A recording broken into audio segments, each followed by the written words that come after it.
Good afternoon. My name is Lieutenant Colonel George Bivens, Deputy Commissioner of Operations for the Pennsylvania State Police. Joining me today is District Attorney Deb Ryan, FBI ASAC Jamie Milligan, and Rob Clark from the U.S. Marshals. As I told you yesterday, this investigation has taken a change in direction in terms of the allocation of resources and daily focus of investigators. We have moved from a containment model to one which involves utilizing a variety of investigative resources and which has proven successful for us in the past. We continue to receive tips and information from the public and are following up on those. Additionally, the public can expect to see a significant law enforcement presence in the area of East Nantmeal Township where the van was recovered, as well as other areas of northern Chester County. There is no need for alarm when those resources are observed. If a possible threat develops, we will use the reverse 911 system to notify affected residents. I'd like to address a message to anyone who may have already offered assistance or is contemplating assisting Cavalcante in any way.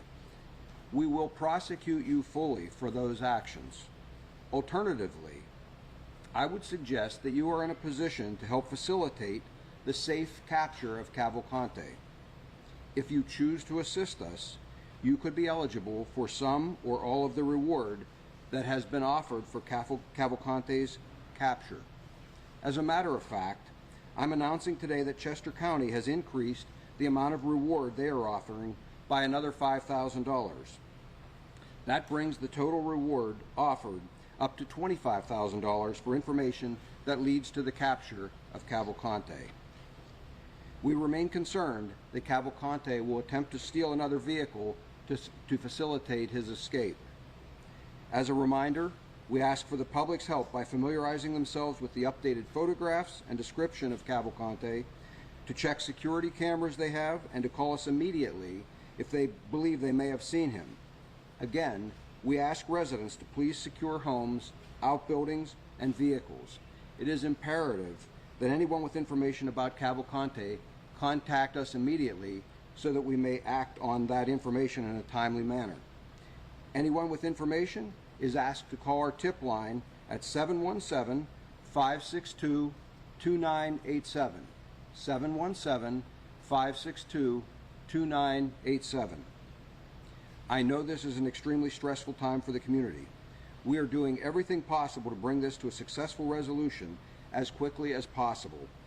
I and all of us working on this every day appreciate all of the support that all of you have given. Thank you very much for that support. And at this time, we will be happy to take any questions you might have. Do you have evidence that someone has tried to help him, or is that why you've arrested the sister? The sister is an overstay, and she chose not to assist, and because of being in an overstay status, she has been entered into a deportation proceeding and is being detained at this time. She chose not to assist. You wanted her to help you, she did not. She has not assisted. Do you have any evidence of anybody else who's tried to help him? You just put a warning out there. Do you have people who you know who did try to help him? I'm cautioning people preemptively, and yes, we are monitoring. We're monitoring for any possible help in a variety of ways. And so what I would tell you is that if we detect assistance, that will be prosecuted. I'm not going to say anything further than that in terms of who may or may not have. What I'm going to say is, as a warning, you will be prosecuted. There is an alternative path to try and assist with his safe capture. I want to touch base on the timeline here to make sure that we're correct. So he shows up at these homes 10:30, we think, Saturday night, but yet people in the neighborhood say police weren't making checks until well after 2 o'clock in the morning. Was there any kind of delay here? The people at the church tell us that people didn't start looking around the church till 3 a.m.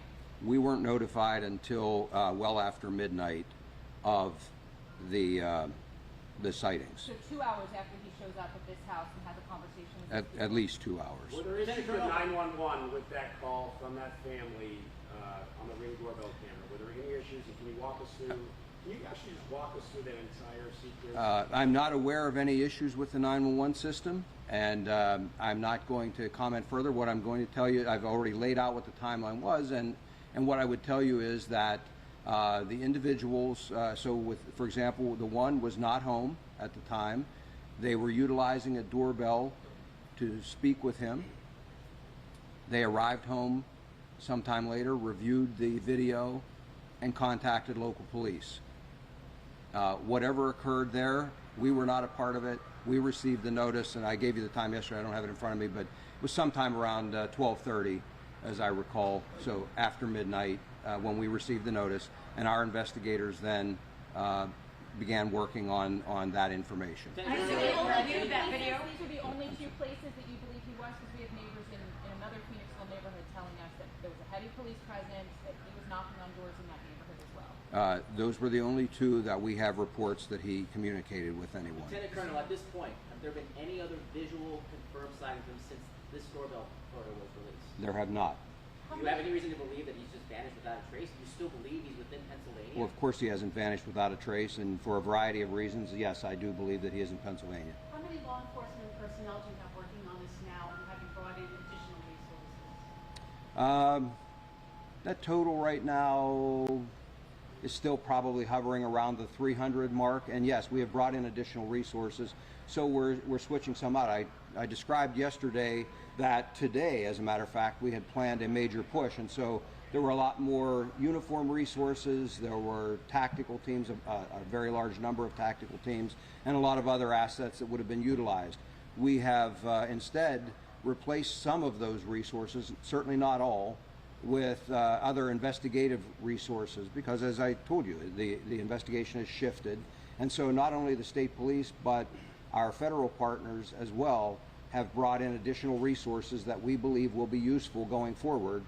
We collectively conduct fugitive investigations every day of the year, and so this one is at a little different scale, but it's the type of investigation each of our agencies works on a very regular basis, and we're now adjusting with the resources we believe we need. Why weren't there assets at these acquaintances' homes before he made this appearance, and are you doing that moving forward in this investigation? Well, when you say acquaintances' homes, what I would tell you is that these people had not, to my knowledge, had any contact with Cavalcante for years. So they were not friends, they were prior work associates, for example, and they were not people that we would have expected or that we would have known even to contact, again, from the distant past. Sir, Speaking any generally, thoughts what- any thoughts on raising the rewards of $50,000 or $100,000 to help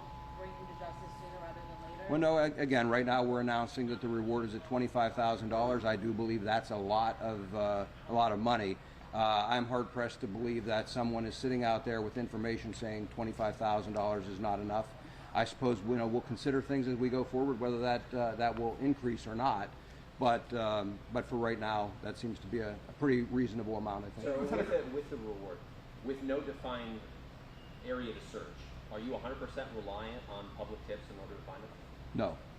Lieutenant Colonel, there's been a lot of reports or rumors, I should say, that Cavalcante's sister previously was seen near the search perimeter in a U-Haul or some other type of vehicle. Is there any credence to that led to her arrest? No, I've heard those reports. Her arrest was, again, because she is an overstay. That was a process that would play out for anyone in her same circumstance. And what I would say is she has failed to cooperate, and so there was no value in law enforcement keeping her here at this point. Previously, she testified. Through the communications with the sister and acquaintances, what do you know about the resources he may have? Cell phone, money, food. What is he asking these people? If you get kind of divulge what kind of intelligence you gathered in terms of what... No, I don't want to talk specifically about what I think he may or may not have or what he's looking for. Those are all pieces of our investigation. But I think it's, again, fair to say what I've said all along, and that is he needs additional help, he needs resources for the long run, and he is seeking those. Sir, Speaking generally, what... Have you expanded the search to Berks County at all? We don't have a defined search area at this point. We are considering and certainly acting on and investigating any piece of information or tip that we receive. And so we follow those pieces of investigation, pieces of information with our investigation, as we have done right from the very start, regardless of where they are.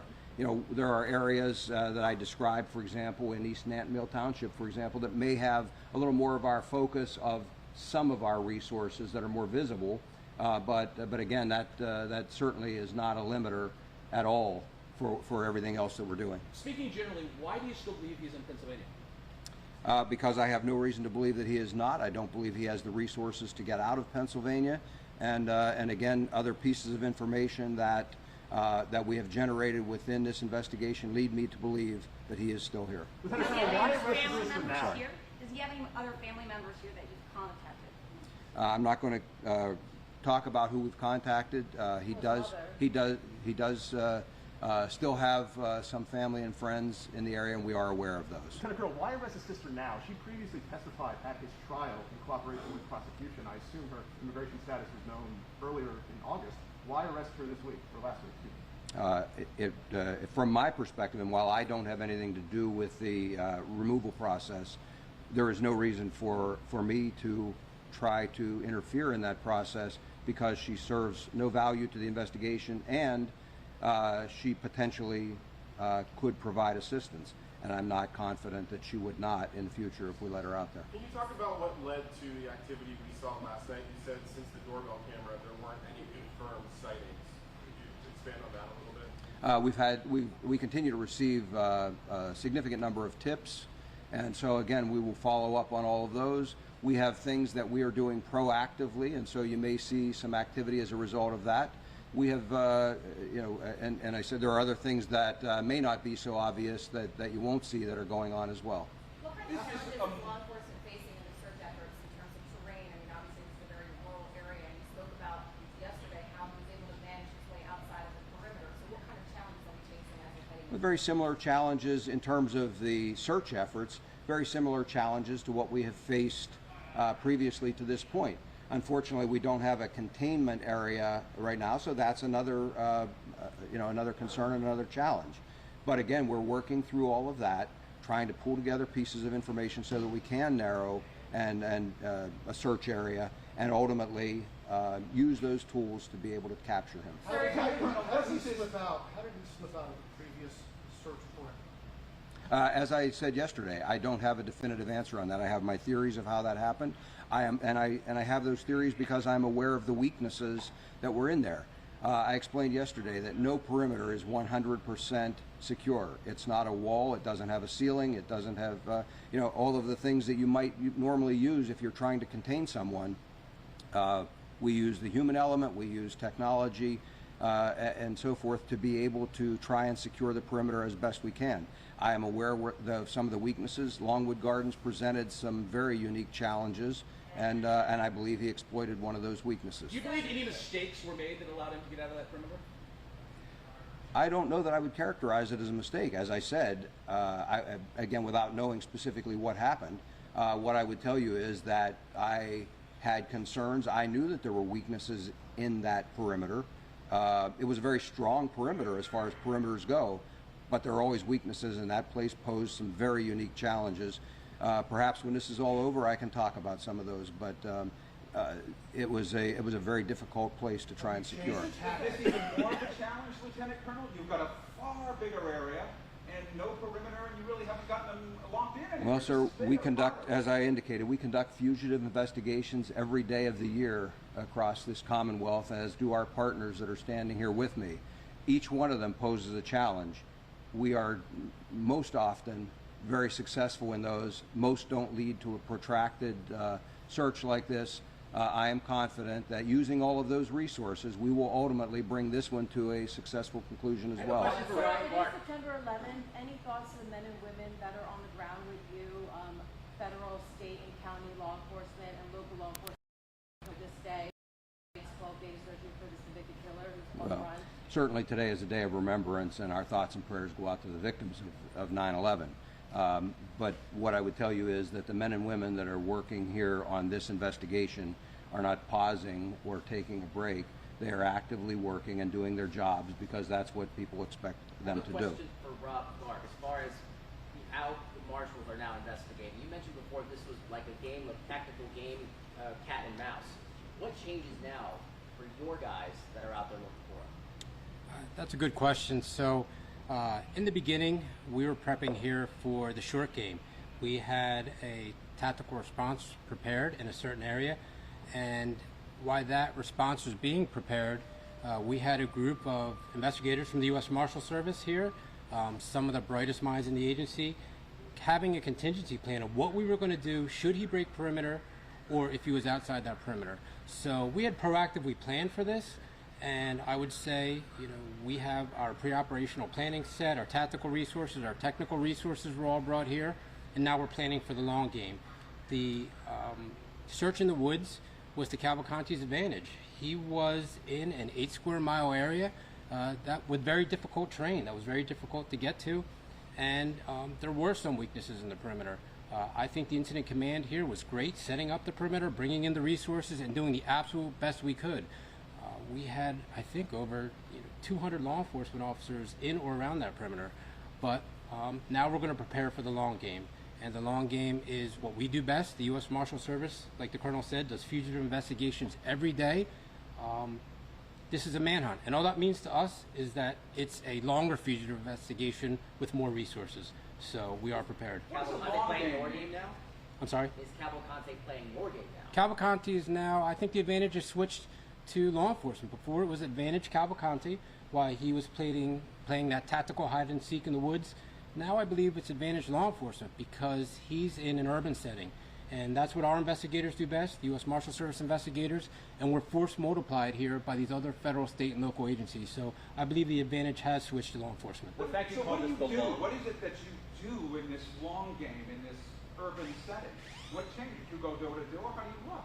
Well, there's a lot of different investigative techniques. I don't want to specify exactly what they are, but we're going to do the same thing we do every day in the city of Philadelphia. We're going to go out, we're going to talk to people, we're going to utilize the assets of the U.S. Marshal Service, certain investigative techniques that I don't want to reveal, but we're going to try to stay one step ahead. You mentioned weaknesses in the perimeter. Is that based on resources or was that geographical? I'm sorry, the first part of your question? You mentioned, you said that there were some weaknesses in the perimeter. Was that based on resources or was that more geographical? Maybe I misspoke, not weaknesses. There were a lot of challenges inside the perimeter. I believe the Lieutenant Colonel said yesterday, and he was very accurate because I've been in the inside of that perimeter. I was there with our investigators. There's a massive tunnel system. There's a lot of ravines. It's very, very thick vegetation there. It was a very, very difficult environment to maintain. Sir, you could call this the long game. Some people might think that means you don't expect to catch him soon. Is that the case? No, I mean, we expect to catch him as soon as possible, but we're not going to put all our ducks in a row and say, hey, we're going to have him by this Thursday. We're going to plan for a long investigation because we don't want to get caught planning for an immediate arrest and then we're not prepared later down the line. Sir, given that he's very close to potentially French Creek Park, another vast area, are you also concentrating more solely on nature where he was successfully able to hide in the southern Chester County area versus, where 202 and other routes, there's cameras everywhere and that would be a way easier to find him in lieu of a cell phone or a debit card? Do you think he's in the woods right now still? Is that his advantage? Like the Colonel said, we're investigating that area in East Nantmeal. Until something suggests he's not in that area, we're going to continue to investigate there. I'd reiterate the message from the Colonel to the public. Please be vigilant in the areas that we're searching.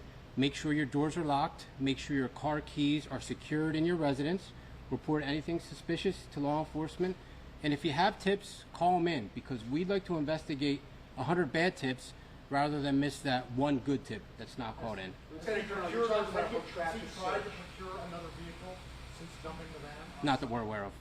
You talk about a protracted search. Another one that comes to mind would be freeing nearly 10 years ago, went on for 40-some days.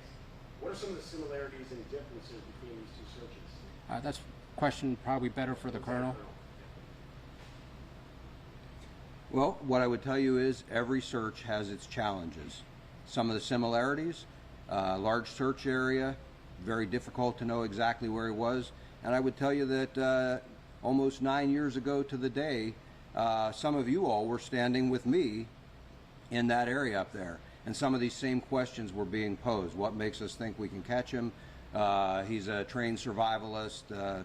And I would add that he had already shot 2 troopers at that point, and so it added another dimension to the whole thing. Some of those same challenges, some of those lessons learned from freeing have made us better as an agency, and we've taken those lessons and we adapt those here. There have been a number of searches between freeing and now. And again, we learn something from each one of those. We'll learn things from this search.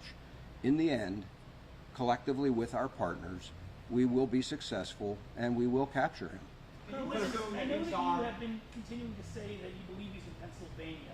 Do you have any reason to believe he's still in Chester County? Again, without information to the contrary, yes, I believe he's in Chester County. But with that said, we always consider other options. You know, the marshal just said that we've had plans all along, and he's exactly right. We collectively have been discussing right from the very beginning, what if, what if, what if. It's, you know, when we can bring this group of experts that we've assembled here together, it makes for an amazing team. There are a lot of good ideas, a lot of planning for contingencies, and a lot of great resources that are put to work out there in the field every day. We're trying to use the talents of all of those people and make this a successful operation. Lieutenant Colonel, we've seen a lot of reports of citizens arming themselves, sort of driving around the perimeter, expressing an interest in helping. Have you received any complaints or even made any arrests of people inappropriately walking through the perimeter or otherwise behaving inappropriately? We have not made any arrests. We have received calls from others about some of those citizens. We've investigated again. We have not made any arrests. And I would ask again that people consider not doing that. They're interfering in our investigation, potentially drawing resources away from the task at hand. We don't want an unfortunate incident to cause anyone to get hurt. Do you tell your folks that they should now assume that because of his contact in different places that he's armed, that he's obviously dangerous from his history, but now he's likely to have gotten a weapon somewhere?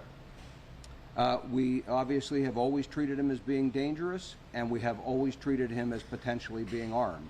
He's been carrying a pack. There's no way to know exactly what's in that pack or what he obtained early on in this investigation and search. And so we've always treated him as though he may be armed, and certainly with his history of being as dangerous as he is, having been charged with 1 homicide and now charged and convicted with a second, I think it's fair to say that he needs to be treated in that manner. Do you plan to release the video of the interaction with the ring camera? I'm sorry? Do you plan to release the ring camera interaction anytime soon for us to review? I've not made a decision on that. I will tell you that it's in Portuguese, so it's not something that's easily reviewed anyway. It needs to be completely translated. We have done that for investigative purposes, but again, as I said yesterday, for me the focus was on getting these photographs out. They really are the thing that provides value, and you know, before we release full videos along with audio, we want to make sure that there's no impact on the investigation. How long was this interaction? You talked about a full sweep happening and doubling manpower and things of that nature. What did that full sweep involve? You also talked about training 600 people. I know you said earlier you have 300 people.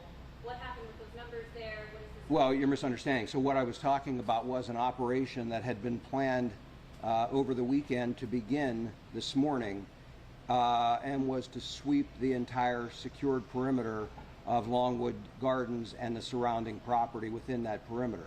And so we had planned a very large operation in order to try and make sure we thoroughly searched those grounds. That was what I was talking about with those very large numbers. You know, the marshal mentioned, and I've alluded to them before, about the challenges in there. It is a unique place to search and really takes a lot of resources. You know, when some of those sightings occurred in there, we had skilled tactical teams in there from multiple agencies. And even then, it was problematic to try and capture him or to find him again once a brief sighting occurred. The cover is that dense, and just a multitude of places to hide. Do people living in that area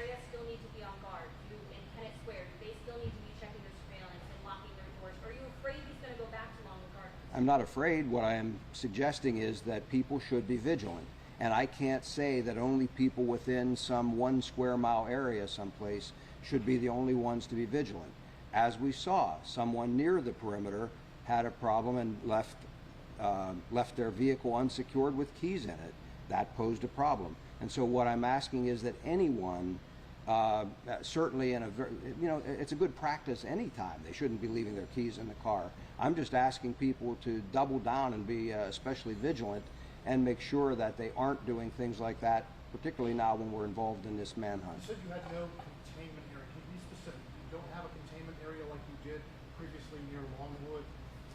Yes. Can you specifically, give us more specifics on that, and talk about your new tactics, and what new tactics? So when I said there's no specific containment area, you saw at Longwood and in some other areas around here a very specific border that was formed by law enforcement so that we could search within that border. What I'm saying is that I have not formed a similar border, a physical presence to contain an area. We are, however, still conducting searches without identifying and securing a very specific area. We're conducting searches of some large areas of ground using some of those same tactical teams and other resources. On the sister, which agency initially picked her up? Where was she initially picked up? And just to clarify, you said if released, you're concerned that she may help. Did she attempt to help him prior to being picked up? I'm not going to discuss what she did with regard to helping him or not. What I would tell you is that she is in the custody of federal authorities, ICE, and we have no involvement in that, and so I don't have a lot of other information. But you guys did not pick her up initially and then pass her off to us? I don't know specifically how that played out. I just know that there was a discussion and an agreement here that that proceeding could take place. I don't know who worked with ICE to get that done. Will you leverage the sister to try to communicate with him, get to him? Well, again, I'm not going to talk specific tactics.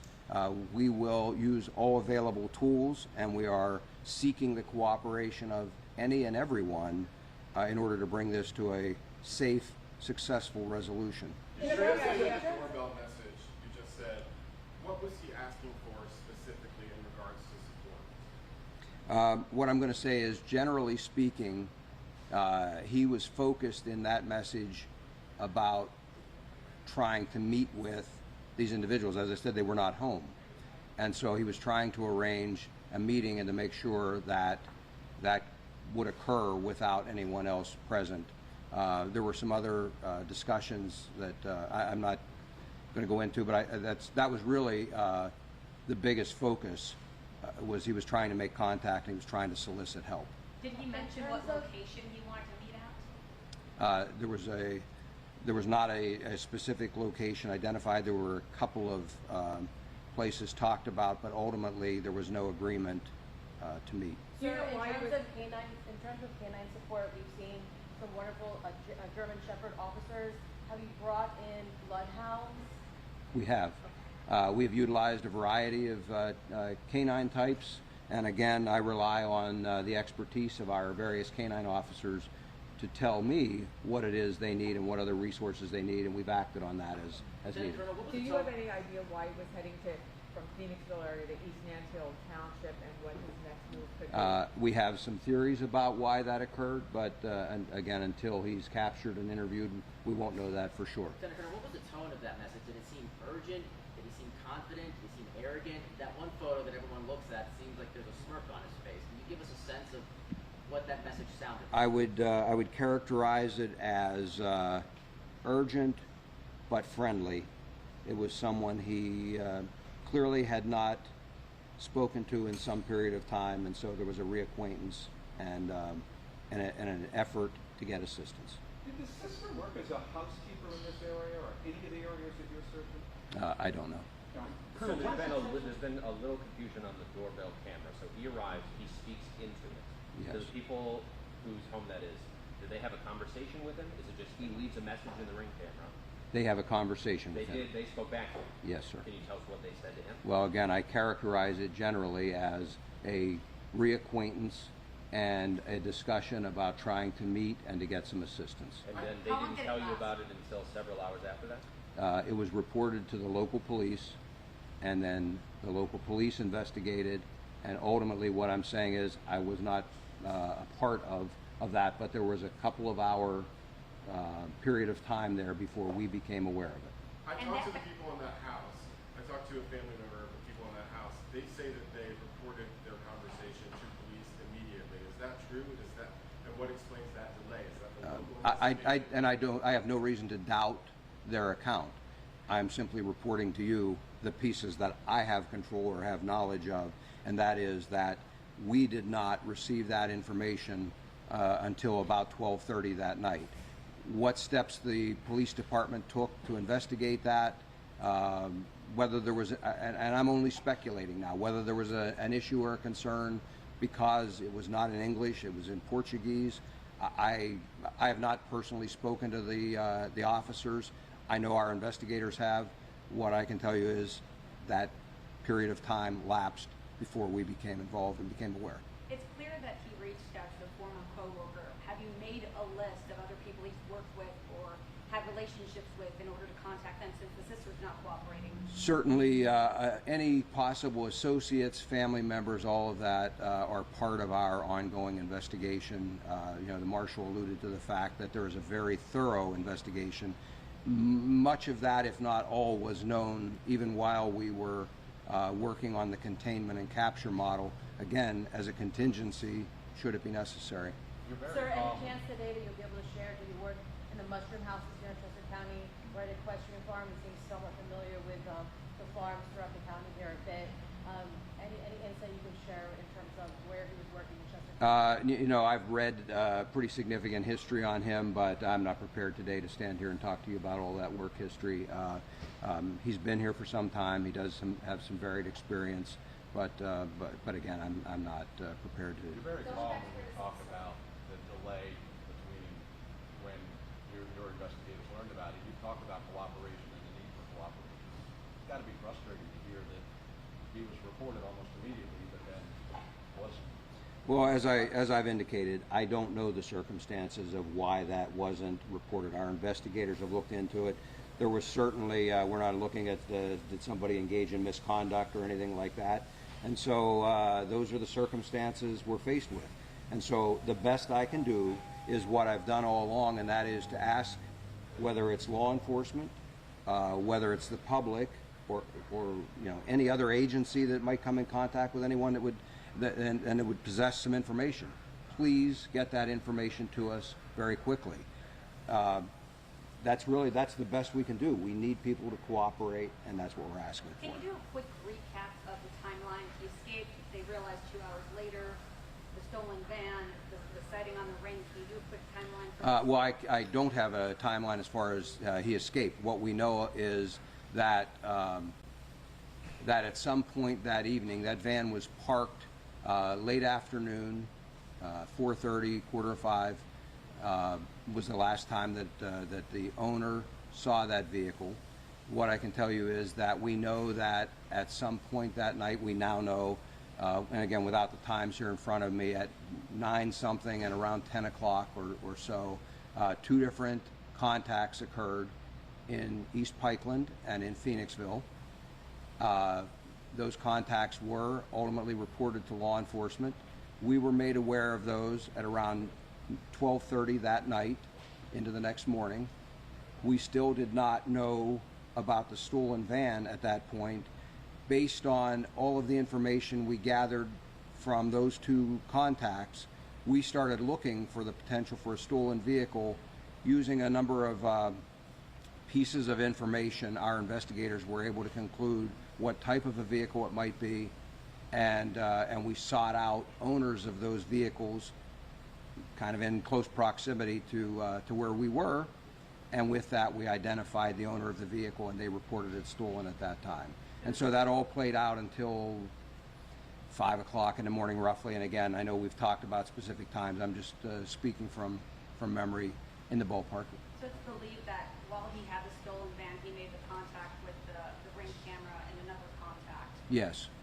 Has the government of Brazil sent anyone here to work with law enforcement on the ground in Chester County, or has the government appointed a point person from law enforcement in Brazil to answer your questions on call 24/7? You know, the short answer is there is not a contact from the government of Brazil here.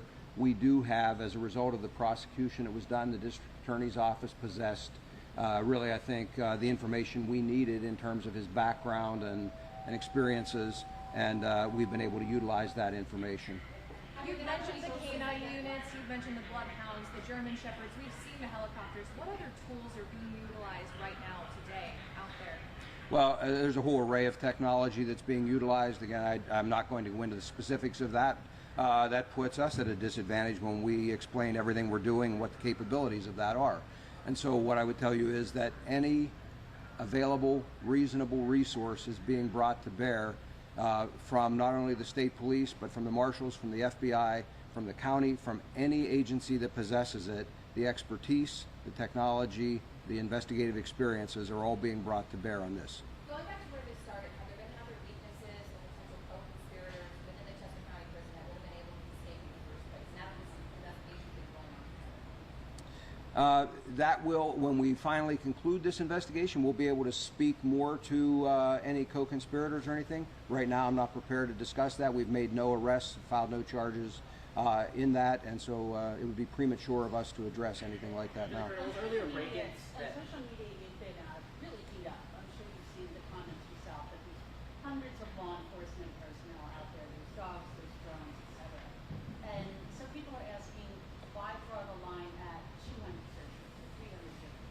Why not just flood the zone and appeal to as many out-of-state resources as possible and get more people on the ground? What's stopping you from doing that? Well, a couple of things. First of all, no, I don't look at the social media comments ever. Secondly,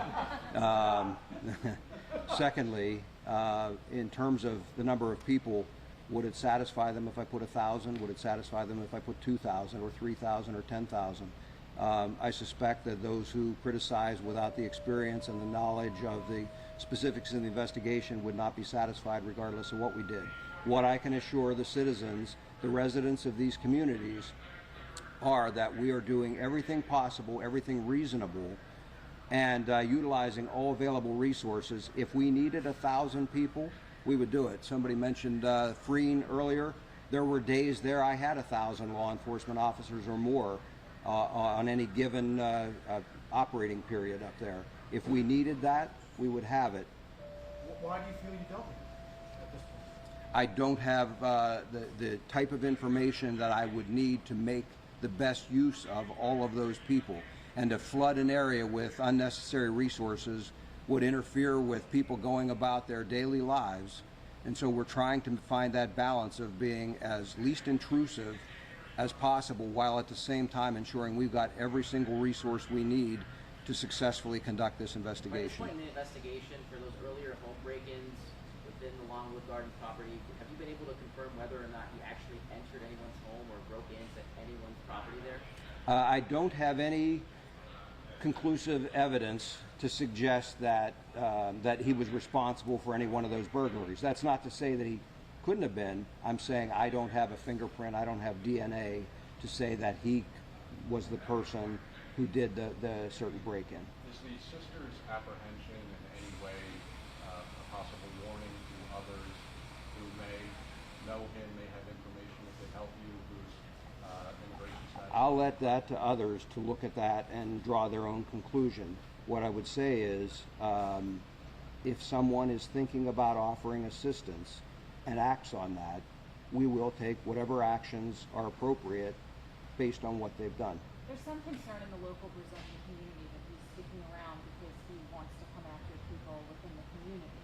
Can you talk about that fear that they're expressing and they're expressing on social media? We have no information to suggest that at all. I will tell you that without going into a lot of theory of this investigation, I believe that his actions show he's desperate. I believe that there was an opportunity to escape. I don't believe there was a lot of planning that went into that, and now he finds himself on the run.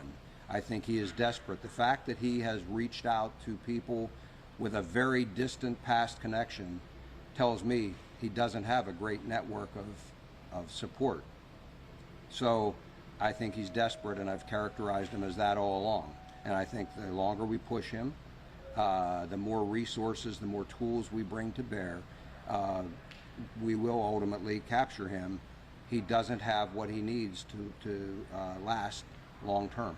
So the key is determining perhaps where he fled when he left that white van in northern Chester County. Do you know what direction he went, specifically the township that you're searching?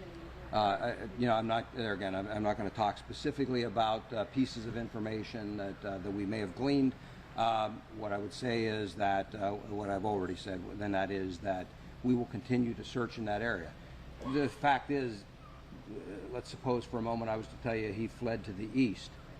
There's nothing to suggest that 100 yards into the wood he didn't then turn north. And so we will follow the various investigative leads that we gain and follow up on this investigation as appropriate. So, okay. I thank you again very much for your efforts in keeping the public informed, and you know, hopefully we're back here soon with a success.